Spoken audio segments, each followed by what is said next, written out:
Роберт Хёйл проснулся на рассвете в своем особняке в Сан-Франциско, выскользнул во двор, босыми ступнями коснулась прохладной росы.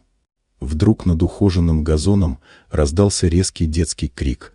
Девочка, грязная, в оборванной одежде, стояла у калитки и шептала: «Не стой здесь». Под плитами он действительно заметил провода, простую, но смертельно опасную электрическую ловушку.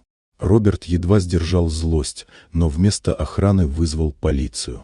Через час участок уже был разобран, и самодельное устройство обнаружено. Девочка, Элли, рассказала, что жила в приюте, там он когда-то был спонсором. Ее мать пропала, детей вывозили и больше не возвращали. Он увидел в ее глазах страх, но и надежду, ту же надежду, что был в глазах его покойного брата Брэндона. Потом начался поиск правды.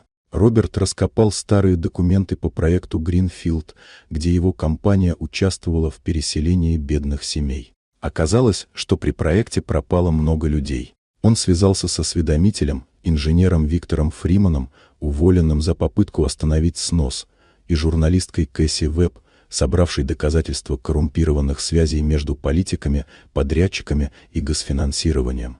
Угроза стала реальной, на дом покушались дважды. Но Роберт не отступил, дал прямой эфир с разоблачениями, и вскоре началось расследование. Сенатор Грифс, связанный с делом, вынужден был уйти в отставку и позже арестован. Когда судебные слушания начались, Элли выступила с разоблачением в суде. Она стояла спокойно и твердо: «Когда ты богатый, тебя слушают. Нас не слышат».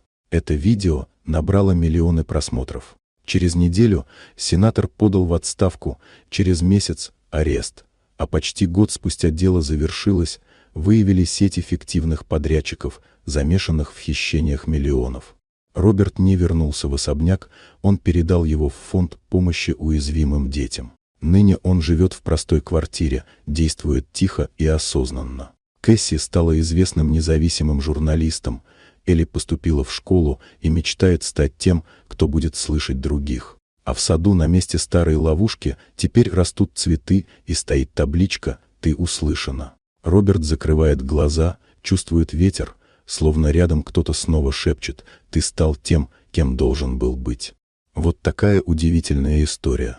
Дорогие друзья, если вам понравилось видео, поставьте лайк, а также подписывайтесь на канал, впереди еще много интересного.